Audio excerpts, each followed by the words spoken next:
Thank you so much for having me. I'm delighted to be here. If you have any questions throughout or at the end, I'd be happy to answer them. But as mentioned, I'm Alexandra Silver. I am the Community Outreach and Engagement Manager at Animal Care Centers of New York City, or ACC for short, because that's a mouthful. I have been there since 2012, and I love talking about the work that we do and how people can join us in the work that we do to help end animal homelessness in New York City, because that is the mission of ACC. We are a nonprofit organization, but we're contracted by the City of New York to be the only open admissions animal shelter system in New York, in the 5 boroughs.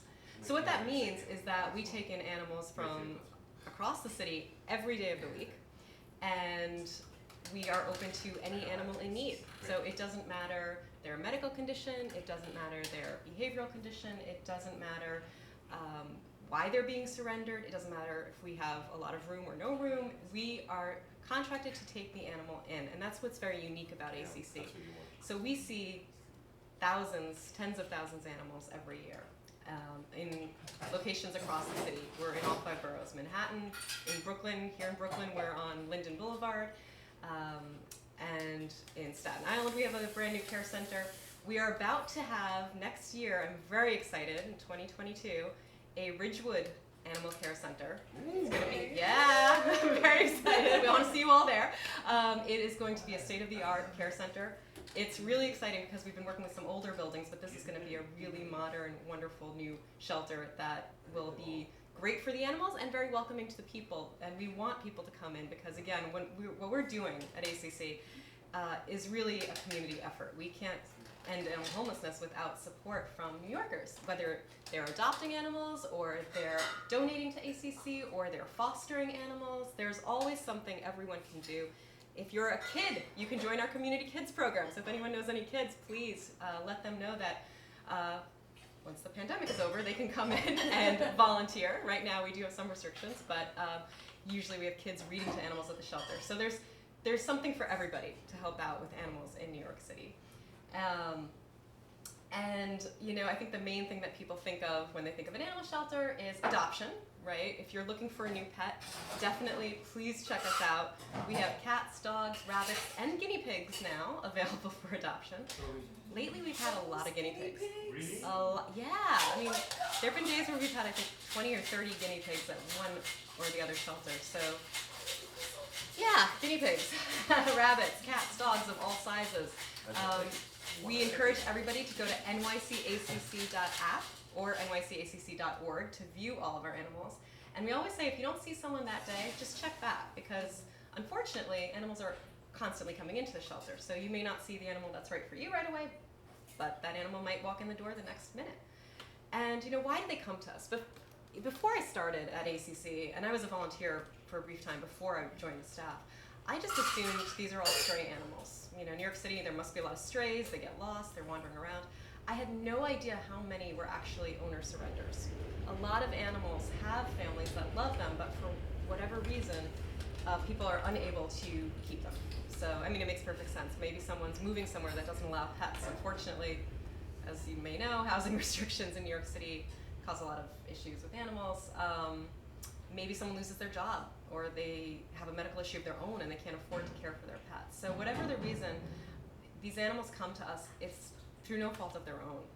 And ACC, again, being open admissions, will take them in. A few years ago, we realized, and this is nationwide too, across animal welfare organizations, it's not enough just to find new homes for these animals, to adopt them out. What you really need to do to get to the root of the problem is to help people keep their pets in the first place. So we have a lot of owner surrender resources, owner surrender prevention resources, I should say, things to help people keep the pets in the homes that they already have. So it may be as simple as a harness. Someone is having trouble with their dog because the dog is pulling, and maybe they have a bad hip. And we say, have you tried this harness? We are able to provide it, and that person can walk out of the shelter with their dog. That is ideal, because the animal wins, the animal guardian wins, and then animals that really truly have no other place to go have the shelter, and we can provide more care for them. So surrender prevention is a huge part of what we do. And part of that is also our outreach in Queens and the Bronx. We have something called the Community Pets Program, where we do free vaccines for animals and free microchips. And I encourage everybody to check that out, where if you need help with that, you can email communitypets@nycacc.org to find out about when we're going to be in your neighborhood. We also offer behavior resources, so that if behavior is a reason you might bring in your animal, we can nip that in the bud. So that kind of outreach is super important.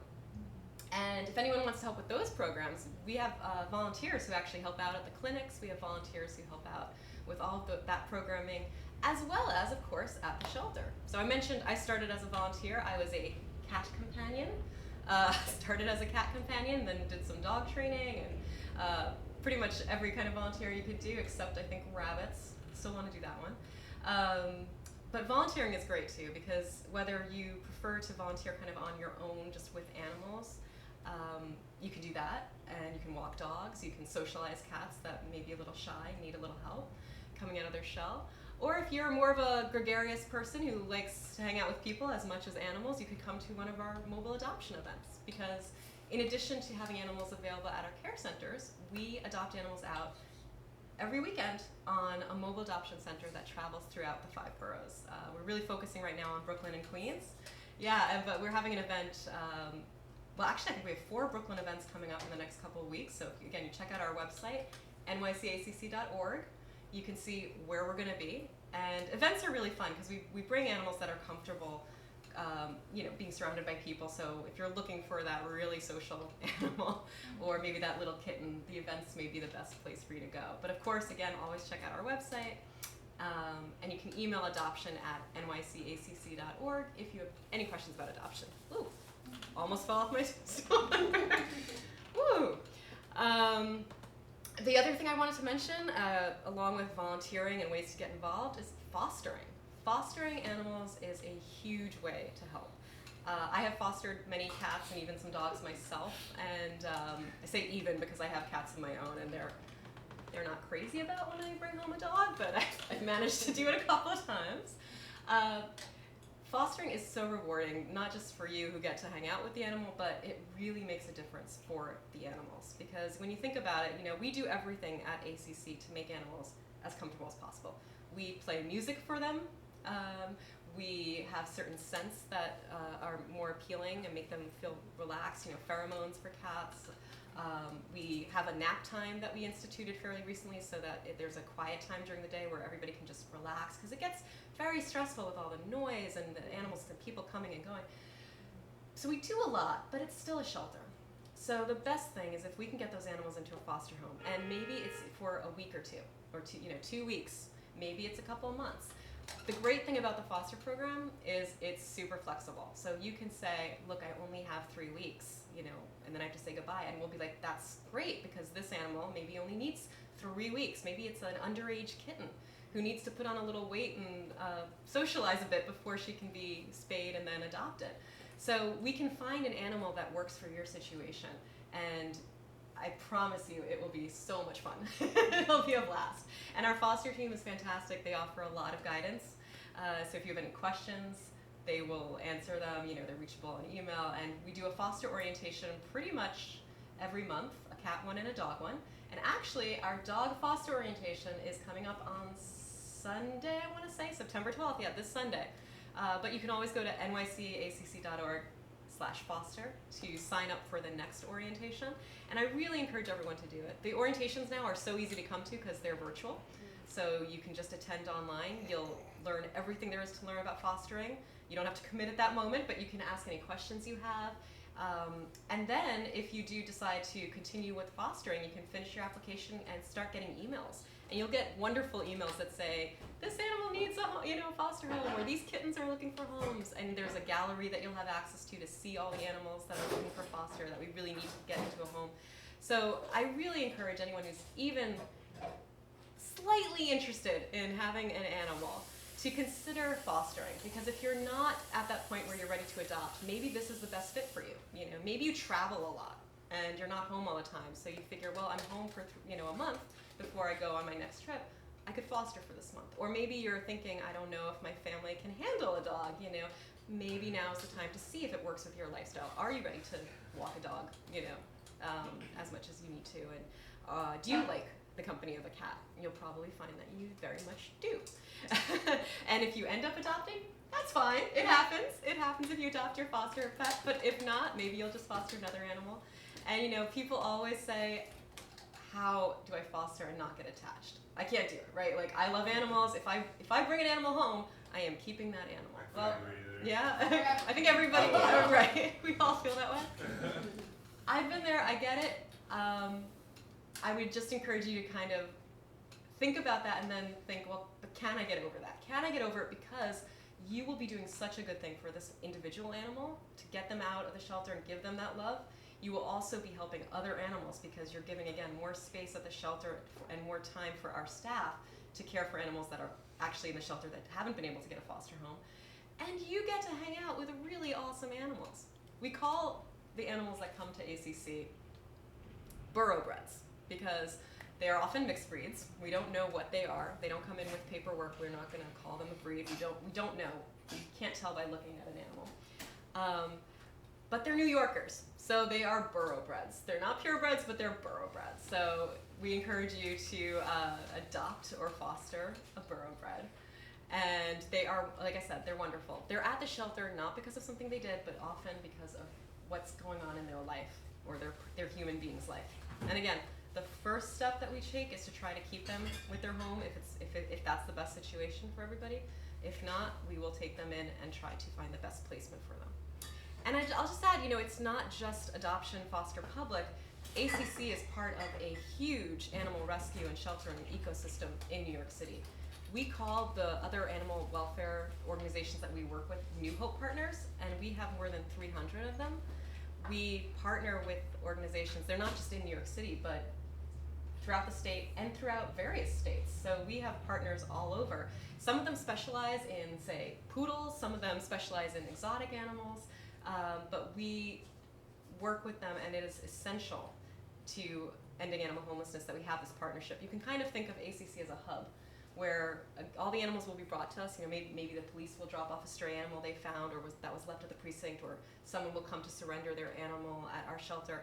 And then what we do is we not only may put them up for adoption, we'll call our rescue groups. We'll say, hey, we have this dog, can you take this dog that needs maybe special medical care that we can't provide? Or this animal needs more behavior work than we can provide in a shelter environment. Can you take this dog? You know, if it's a smaller organization, they might have the resources that that particular individual animal requires. So partnership is so key. And we have really great New Hope partners. They're all listed on our website if you want to check them out. And I should say our field program, this is, I'm just going through all the things that I didn't say about ACC, but we also, of course, have a field program so that if anyone does see a stray, I mentioned, you know, the police may be picking up a stray dog. If anyone does see a stray dog or an injured animal that needs help, if you don't know what to do about, you know, an animal that needs to be rescued, you call 311, they connect to ACC's field team. And you may have seen our vans driving around, but we pick up animals that need rescue. And the field team is really remarkable. They've been doing an amazing job, especially this past year with COVID. They were going into, you know, early on in the pandemic, they were going into apartments, retrieving animals that maybe their owners had been hospitalized. So they've really done a remarkable job. And again, they're more likely than not who will respond if you call 311 about an animal in need of rescue.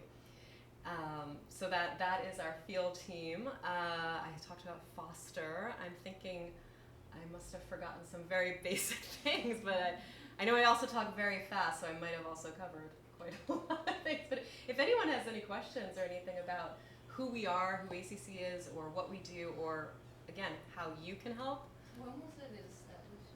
When was this school? Yeah, great question. So ACC was established in 1995. Prior to that, the ASPCA, which we are often confused with, but which is a separate organization, held the contract for the city shelter. So the ASPCA was the organization that was responsible. And then Animal Care Centers at the time was the Center for Animal Care and Control. We've had some name changes, then became Animal Care and Control of New York City. And then as of a few years ago, Animal Care Centers of New York City is the organization responsible for the city's homeless animal population. And again, we've expanded that from, it's not enough just just to address the needs of animals that don't have homes, you really need to go to the root of the problem and help people keep their pets in their homes in the first place, so that they don't have to become homeless. So it's more than caring for homeless animals. If you support ACC, you're also supporting keeping animals out of the shelter, because a lot of our programming is focused on that. Sometimes we're able to provide subsidies to help animals get medical care. ACC doesn't do the medical care, but we have partnerships with veterinarians, because again, our goal, and the goal I think of everyone who loves animals, is to keep them with their families. If they have a loving family. I have a kind of, I'm curious, Yeah. whenever, you know, it's very difficult when you live in an apartment, you hear your neighbors abusing your pets and stuff like that. Does this cutie make a lot of noise? Is she a You barker? know, No, she knows who you that know, is. but Oh, she got excited. Yeah. your center does something to the animal that's being abused, and can people call in for the help of Yeah. such case? No, that's a great question. So ACC does not have enforcement powers. In New York City, it's actually the police that would pursue cruelty. It used to be the ASPCA. The ASPCA works very closely with NYPD on cruelty. But you can report it, and we definitely encourage, if you suspect animal abuse, you can call 311. You can also file an anonymous report with Crime Stoppers, so if you're concerned about your name, you can do that. Yeah, we definitely encourage you to report any abuse you might So suspect. that'll be 311 issue. Yeah, I mean, if it's actually happening in the moment, 911. You know, if you're witnessing something happening at that moment, you can call 911. But 311 is often, I think, you know, something you've noticed or you're concerned about long term. You know, it's not a crisis. You know, you don't want to use 911 unless it's an emergency. But if anyone is unsure or has questions about what constitutes abuse, the ASPCA has a great website where they go through, you know, certain signs to look through. So yeah, thank you for asking about that. And we work very closely with both the ASPCA and I love that we have a canine in attendance who's chasing her tail right now. I love it. Something itches you. You know what it is? Her hair is That's getting matted, so it like Oh. pinches her. And she feels. Well, she's acting like a puppy for 8 years old. I love it. Okay. So, are you networking or, as you say, partnering with some of these actual sanctuaries? Like I know there's a popcorn park in New Jersey where they have the potbelly pigs and a lot of rescue animals that live I want a there. pet pig so badly, but they're illegal in New York City. Yeah, Really? I One know. day I know I'm gonna. 2 people with pet pigs in New York. Yeah. It's illegal? Technically not legal. There are certain animals. That's another reason we get animals in, actually, and that's a good question because we do partner with sanctuaries. You do. What's the closest one around here? I know. That's I a know good question. I don't know off the top of my head of our partners, but if we go on our website, we can look. But you know, like the big ones, you know, Farm Sanctuary, Woodstock, you know, there's a lot here in New York that we work with. But we actually get quite a few farm animals. You know, you might see on the news that there was that runaway bull. You know, I think in Brooklyn there have been quite a few. We've had goats. Right. We've had pigs. So and those go to the sanctuary. those go to the sanctuaries because we can't adopt them out. They're not legal to have as pets. So those would need special But relief. goats are like dogs. I had a goat. when I- Did you really? Yeah, Angora. It was just with the dogs. We thought it was a dog. That sounds amazing. Here in New York, where did you have a goat? In New Jersey. New Jersey. Yeah, I know. I mean, I love when we get all these animals in and then we can transfer them to the sanctuary. Because again, we have these great partners that do this work. It's crazy though, the animals that we've seen. I mean, we don't just get farm animals and domestic animals. We've gotten Exotic. exotic animals, snakes of all kinds. Again, some legal to have as pets, some not. And what about the drug dealers? They have their cats. You know, Cats. our field team has responded to calls where I think police have been on the scene and they don't know what they're going to find. And we do often see some very Big cats. strange. But ocelots. You can have an ocelot. I don't know if we've seen an ocelot, but you know, years ago in Harlem, somebody had a tiger that attacked the person. So 911 responded. This is how the tiger came into the care. There used to be a show on TV called Honey West. No way! That was a critical part of my childhood. Oh, wow. I'm sorry, what was that? There was There's so much excitement about the tiger. There was a show on TV, Honey West. She was a detective. She had an ocelot. And everybody wanted to get an ocelot. I wouldn't think an ocelot would be very happy in a New York City apartment. Like,